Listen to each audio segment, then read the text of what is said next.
I've said a few times on a couple of these videos now that ultimately the screws always help out the wrong ones overall, not individually, you know, but overall there must be some sort of philosophy or whatever like, that they have to look after them. They don't want to get in trouble for not looking after them, you know. Screws told me that. Said they get all the best jobs and all that in jail because they're brown nosers. It's come out of a screw's mouth in where was I? Highdown.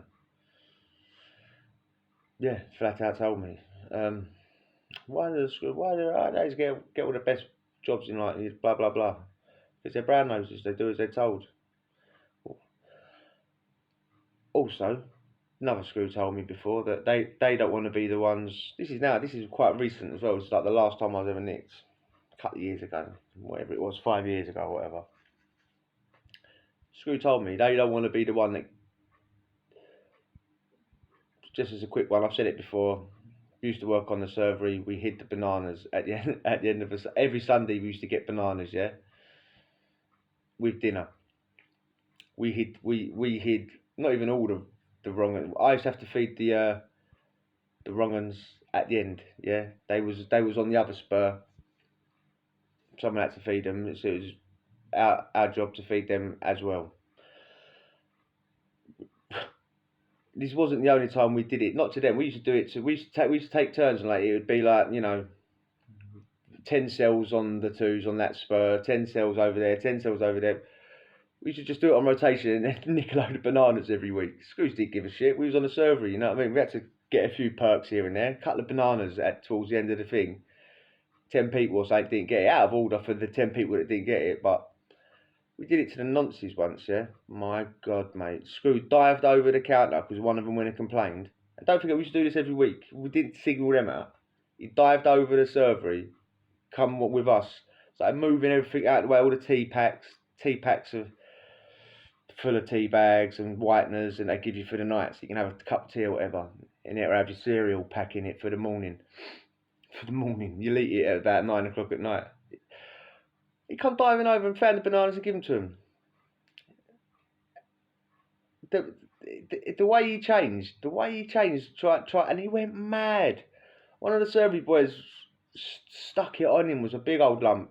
Never said boo to a goose, considering how big he was. Stuck it on this screw and said, can we do this every week? And you go mad about this? And he stuck it on him in the corner. Screws went, no, I don't want to be the one that gets in trouble for it. That's when he said it. He crumbled. So they will always stick up for him, even the sweet ones. Yeah. Unfortunately, they will. There's good officers. There's bad officers. There's absolute arsehole officers in there that take enjoyment out of telling you no and making your day just that little bit longer. But there's also officers that are sweet. I've said it before in here. You know, when I worked in the workshop in Pentonville, the BICS, British Institute of Cleaning Science, I was basically telling people how to use a Hoover. But I worked in there. I was a teacher, teaching people how to Hoover and mop. Every single screw in there, it was the same screws, 3 or 4 of them. Works in there constantly. Didn't work nowhere else. They were sweet. They would do anything to you. Share their tobacco with you. Honestly, do anything. But it was one of these that basically stuck up. Well, they all did. They all did, really. This was the first time I was in Pentonville. BCAT local prison, remand jail. I was on remand when I got in there. I got put on hold my whole sentence. I ended up getting 28 months. And I did 14 months all in Pentonville.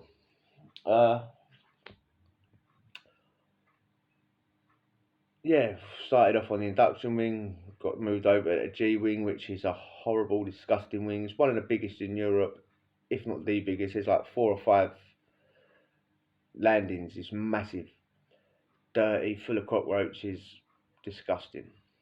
Worked my way over onto D, managed to get over to D wing, which back then, I'm not sure what the layout is now, but back then, D wing was the wing to be on. I mean,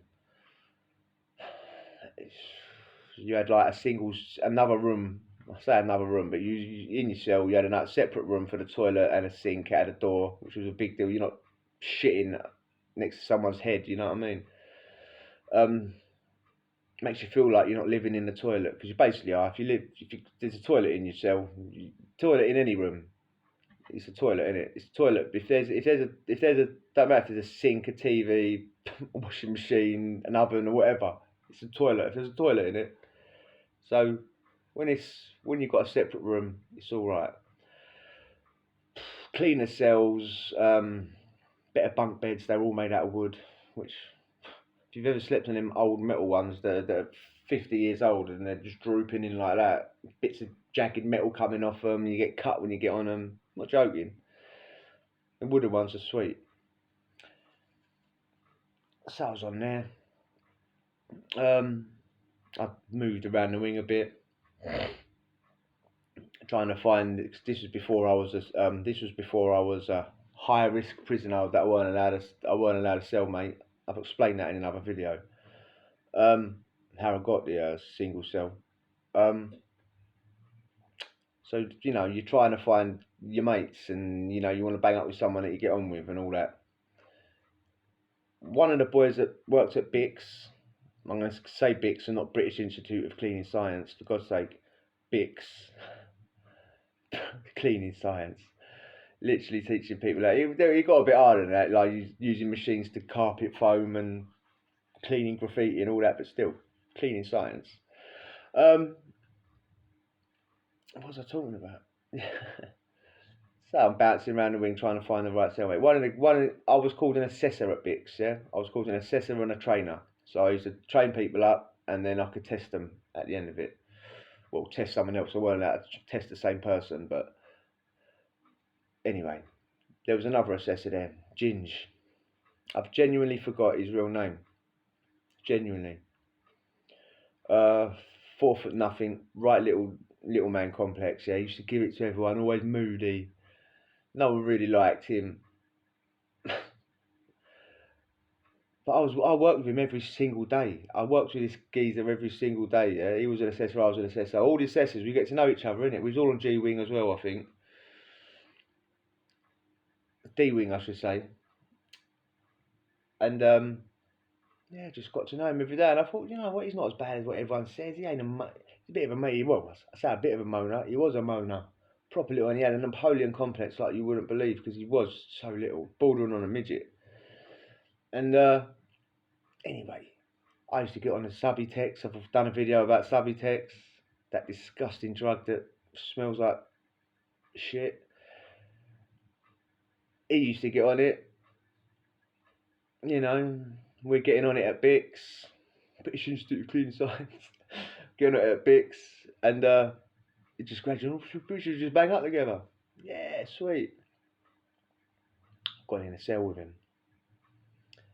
At first, it's sweet, isn't it? It is, because it's literally, my little drug habit's been halved. Like, whatever I'm paying is just fully been halved, because I'm doing it every single day. And now we're with him, we are definitely doing it every single day. There's no off days now, we're together, We're earning good money as well. We're in BICS, we're on the bio team as well, which is cleaning up all the blood and bodily fluids, yeah? If anyone gets cut or cuts themselves or strings up or whatever, shits themselves, we have to go and clean. We used to get a tenner per one, and there's geezers that do that sort of job on road that wouldn't do in 2 years what we did in a week. We were basically getting used as slaves. I mean, we worked for a company, an outside company, that was getting paid £800 a call out. £800, and we were going on the call outs and getting a tenner. So they were getting 790, and we were getting a tenner. That's good dough. Tenner for each one, so we're getting like 100 quid a week or whatever. And that's like, we're cleaning up crime scenes, man. Experts on it, you know what I mean? On how to clean up a diseased area, and how not to catch a disease, and how not to pass a disease on, and whether to be scared of a disease, whether to laugh at other people that are scared of them. But anyway, we got on at first, both getting on it, you know what I mean? Both bunning as well, both smoke at the time. I smoked tobacco at the time, I don't smoke anymore. No, a bong, no tobacco. But after a while, he started to grate on me, and he was hard work. This geezer, he was always constantly moaning about his bird and his kid, how his bird would let him see his kid and all that. And at first, it's sort of like you're rabbiting away, ain't you? Like, yeah, yeah. But I've always said I don't really like cellmates, yeah. And even that sort of talk gets on my nerves because I just want to chill out and have a coffee, play with myself, watch telly, you know what I mean, in silence, read a book, do whatever. So eventually that sort of conversation grates on me anyway. I can't see my kid no more. It's like, mate, I don't care. Like, doing my own lump, you know what I mean? Leave me alone. Say, it weren't a lump. Doing my own little tiny bit of bird. Eventually I had to get out of there. I mean, he used to make matchstick models as well, yeah? So there was dust constantly in the cell where he was sanding things down and he was never sweeping it up. Dust everywhere, all over my bed, moaning about his ex and not letting him see his kid, blah blah blah. Eventually I got out of there. Went in with this other geezer, he was good stuff. This geezer, he was a listener. A listener is like they work for the Samaritans. So if a prisoner, they have to be trained by the Samaritans as well. But if a prisoner is having a bad time, he can get on his bell at whatever time, 24 hours a day. Get on his emergency bell, say to the screw, I want to see a listener. This listener will, and he's total confidentiality, yeah, because they can't discriminate who to go and listen to. Doesn't matter what crime they've done, whatever, what they want to talk about. The listener will go and just sit there and listen, and they can't give advice, they can't do nothing. Yeah, they just got to listen non-judgmentally, sort of thing. So a geezer could be talking some naughty shit to him, really. I mean, this geezer that I got banged up used to because obviously they're not meant to talk, yeah, about what they've been listening to, but right, he used to come back to the cell at like 4 in the morning, 5 in the morning after being with this Italian fella for like 2-3 hours, listening to this Italian fella talking about his charge, and he was in for like anal grape of a bird, like, and he was to talk about how he did it and how he didn't think he deserved to be charged with that because she wanted it and all that, and the geezer was deluded. But this fella used to sit there listening, and other people would say, well, people will be listening to this will say you should punch them up. Well, a listener knows what they're signing up to, you know what I mean? And they get perks with that. They get good pay, they're out there sell a lot more. He was always coming back with food from wherever he got that, like proper food, not prison food. So yeah, he knows what he's signing up for. I couldn't have done it because I couldn't listen to that sort of stuff. Some people can, some people can't. And it's a good job to have inside the jail, really. You get run around in the jail, like I said, perks. Anyway, I ended up going in with him, but I was still talking to little Ginge, like we was working together. No, he just come back from work one day and I was moved. I just had enough of him. Like it was a bit of. I should have said to him like I'm leaving, like in the morning, like proper break up, like I'm leaving you. I didn't wait for him to go to work, then left, packed me bags and went. And yeah, both finished up our bird. I went home. He went. I can't remember who went first. To be honest with you. End of the story, innit? But I come back to Pentonville at another sentence. What did I get? 16 months, I think. I did 8 months in Pentonville.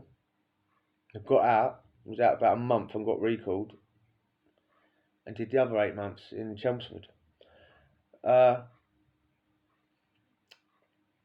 Anyway, I'm back, yeah, back in Pentonville. I'm sitting on the induction wing, like leaning on the railing, just looking over, thinking about jumping off, you know what I mean? Just come in, like, I'm fuming. One of the screws that works in Bix has come through the end, like the closed off bit of the end wing, like it looks like a wall, but there's a door. Only screws can get in and out of it. I was on the induction wing, so that he would have been on the Jubilee wing. I think that's what it's called now. Coming through. Hello, Carl, what, you back? You know what I mean? Yeah, fuming. Can I come back to work for you? Get me off this wing, blah blah blah blah. Yeah, sweet. No drama. That's what I'm saying. These screws were sweet. They were sweet. Anyway, got back into Bix, didn't I? Yeah. Within a week I'm back there. I'm on G Wing this time. Don't come off G Wing. For 8 months. My choice. I had a thing going over there. Subby again. Meanest life. When I met him, he'd been in for 28 years. He was in a decal, an argument, and walked out. Yeah, he handed himself in at Pentonville, I think. Fully loaded, obviously. Fully loaded is plugged up to the eyeballs, up the behind. Yeah, so I'm back in Bix now. One of the screws is talking to me, sitting down. He's in his office. I'm in his office chatting to him about something, I can't remember. And he's asked me about gins. And I don't know, I ain't spoken to him since I got out. He asked if I'd been in contact with him. No, I ain't spoken to him. Couple of the Bix boys now. There's I'm back, and his other geezer's back as well, right? Back on the assessors, yeah? We was assessors before, we've come back and we're assessors again. Handy for the screws, isn't it? Ain't got to keep training people, but so he's in there with me, we're listening, we both know gins. And he said about the crime, he was like doing naughtiness with his own kid. Don't forget I'm talking about, remember I told you a minute ago about how he used to moan about his ex not letting him see his kid, and he was always trying to get in contact with her, blah blah blah. Well, this is why. He was convicted of doing whatever with a little boy. I'm